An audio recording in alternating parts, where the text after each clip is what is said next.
Hey, what's up, everybody? This is Charles Sabanson, and welcome you guys to another episode of the DREAMERSPRO show, where we cover everything from sports, hot topics, classic debates, or entertainment, and we give you guys a fresh perspective on things and how we see them. And today we got a great show for y'all. But before we get into it, please make sure you like the video and subscribe to the channel. So let's get into this here. So as you guys know, LeBron guys in media, they're the ones that are pushing, oh, you know, this era is the greatest thing we've seen since sliced bread.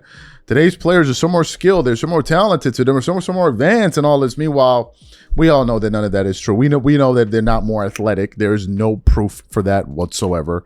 That they're more skilled at shooting threes when in this league, for goodness sake, because they're great at dribbling, but you're allowed to carry and travel and palm the ball and do all kind of nonsense, and they don't call it. And there's video footage of this, right? But the reason why a lot of these guys want people to twerk it up for this era is because LeBron is playing in this era and he's accumulating a lot of his stats in this era. So if you have guys that are unappreciative of it, it makes it look like what LeBron is doing is not meaningful or it's not impressive. That's all of this always comes back to LeBron James. For all of these guys, those guys that are talking about this is the greatest era ever are always most likely LeBron guys. Always, because they're always constantly trying to prop him up. So recently, Charles Barkley has said that he hopes that the Lakers don't win the game against, I think it was the Rockets or someone, because he knew that the next day people are going to be twerking it up all over the TV screens. And yesterday, no, I think the Nuggets, sorry. And then the Lakers went on to beat the Rockets 2 games in a row. They beat them again last night. And I think they're talking about them on the news. It's kind of like what Charles Barkley predicted there, right? Well, apparently Nick Wright, who's affiliated with Clutch Sports, who's a LeBron guy, did a show where he was essentially reacting to what Barkley said and essentially crying about it. So on the show Speak, which features Emmanuel Acho and some other guys, is dominated by LeBron guys. Dominated by them. But even they were able to be like, yo, bro, like, you're only saying this because of LeBron James. That's the only reason you're saying it. And you don't like Barkley and Shaq because they say the truth. You want them to go up there and twerk it up like all of these other NBA analysts who suck and just blow hot smoke up your you-know-what and just lie to viewers, all in an effort to prop up this era. And he said, no, knock it off. Like, enough is enough with your antics. But before we even get into what these guys had to say, today's video is brought to you by our sponsor, PrizePicks. All right, guys, it's that time of the year. The playoff push is on. Tournament hoops are in full swing. And there's no better way to cash in if you're right on all the clutch buckets and slam dunks than PrizePicks, where it's always good to be right. I finally jumped into their team picks feature, and I have no idea why I waited this long. First time I tried it, I was picking game winners and totals on basketball, and I actually came out right on my first one. But even more than that, watching the game just hits different. Every bucket, every run, every late game stop actually meant something. And here's what makes it even better. It's not just individual games. On PrizePicks, you can pick who cuts down the nets, who wins the whole thing, who takes home the MVP, tournament, playoffs, even the international baseball tournament. You can call your own shot on all of it and cash in if you're right. Team picks are live right now in 35 states. That's California, Texas, Georgia, Washington, and more, all in the same PrizePicks app you already know. Download the PrizePicks apps today and pick your first game winner, spread, or total as the playoff push rolls on, and get $50 in daily fantasy lineups when you play your first $5 lineup when you use code CLNS. That's code CLNS to get $50 in daily fantasy lineups when you play your first $5 lineup. PrizePicks is good to be right. All right, cool. So what we want to do is I want to play what these guys had to say. I want you guys to listen to it in its entirety. I'm going to come back and continue on the show. Take a listen to their comments here. Moving forward, Nick Wright was in the news today, talking about Inside the NBA, the show hosted with Ernie Johnson, Shaq, Chuck, and Kenny. He said it might be the greatest sports show ever, but with that said, I wish they enjoyed basketball more. Before the Lakers and Nuggets game, Chuck is saying, I hope the Lakers lose because he was angry talk shows would take the Lakers seriously. If they're the 3 seed in the West, are people allowed to take them a little serious? Then after the game, they win, and Austin making that unbelievable play and Luka the game winner. And Shaq's like, good teams don't need that. Like, what are we doing? You see more in the NBA of the guys saying that their era was better. You don't see Terry Bradshaw or Howie Long on Fox NFL pregame being like none of these guys could cut it in the 70s or 80s. Fellas, how do we feel about Nick Wright's standpoint here, and do you guys agree with what he said about basketball I disagree with Nick Wright, and I disagree with you. I completely disagree. The reason Inside the NBA is such a great show is because of their personalities. We're not trying to sit there and watch them glaze players that they didn't watch like so many of the NFL shows, because, by the way, them NFL shows, them cats not even watching them players, and them cats not even watching them games. And it's only one game a week. So, like, I don't want to sit here and just watch former players glaze players. I want to watch players actually keep it a bean and keep it a buck.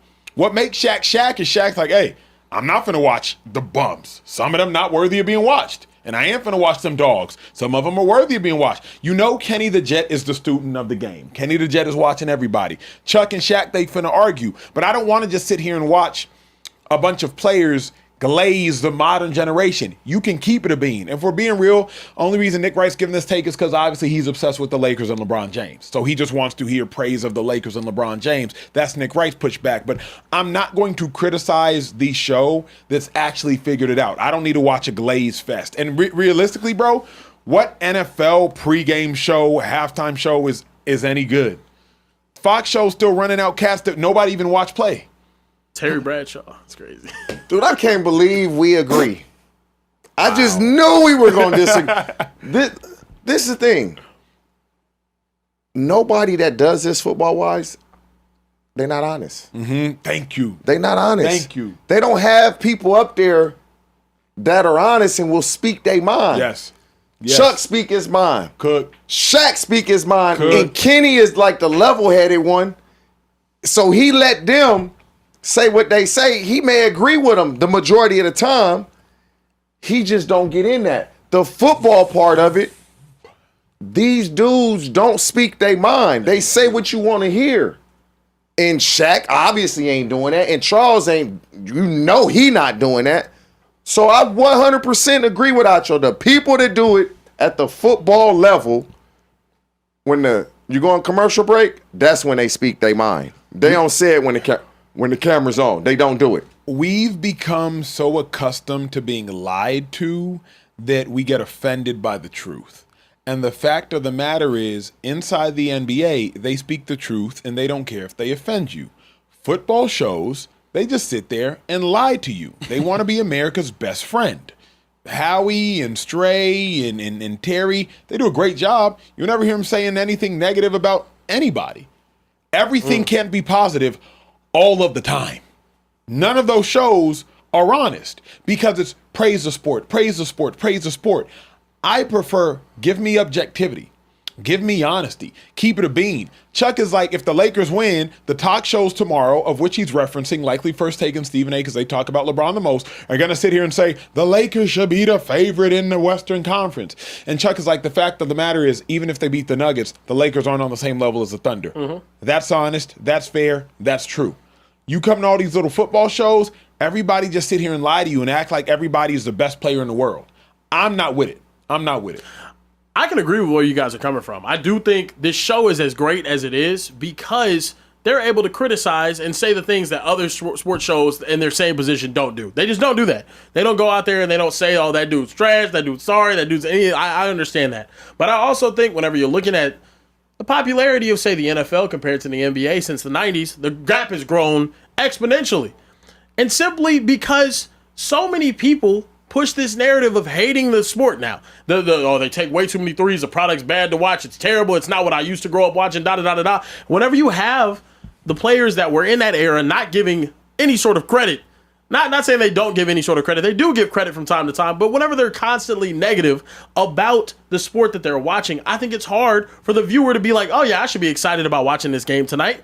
No, you're sitting there telling everybody that it's a BS game, that the game's completely changed. It would have been so much better back in, we would have busted their ass if they were playing back in our era. Know what this and this and that. Though? What do they do? They tune into their show.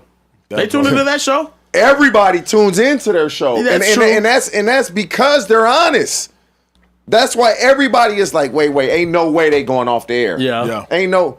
Now, I mean, I was still turning to TNT like, oh, damn, the game, it ain't on TNT no more. It's on here. I was they're so honest. They are honest. That you look forward to hearing what they gonna say. Yes. But I also think because of things like that, we look to criticize before we look to just think about what we're watching. Elaborate. So many times, the narrative about basketball play that we see today, even about the Luka Doncic thing or whatever it is, it's looking to have a lot of analysts are having negative takes on whether a player did this or this wrong. He's not showing up clutch and he doesn't do this. And it's overly critical. I'm not saying that they're not worthy of receiving criticism or whatever that is.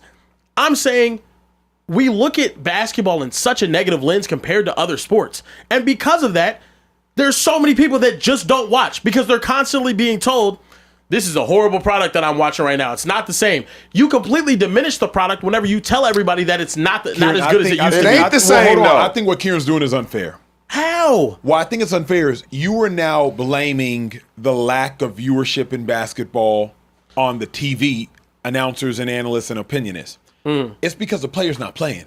So, like, you can't put the responsibility on Shaq, on Kenny, on Ernie, and on Chuck, and not that you're doing it just to those four.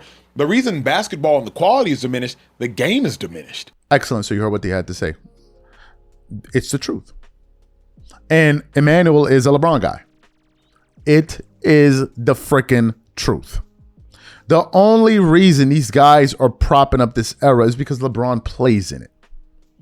Because if we all come to the conclusion that this era is whack as hell and it's ass and it's soft, then what are we meant to think about all of the things that LeBron is accomplishing in this era? It always goes back to him. It's the same reason you saw JJ Redick crying about it. It's so clear. We know the amount of dumb basketball that we watch on a night in and night out basis. We know it.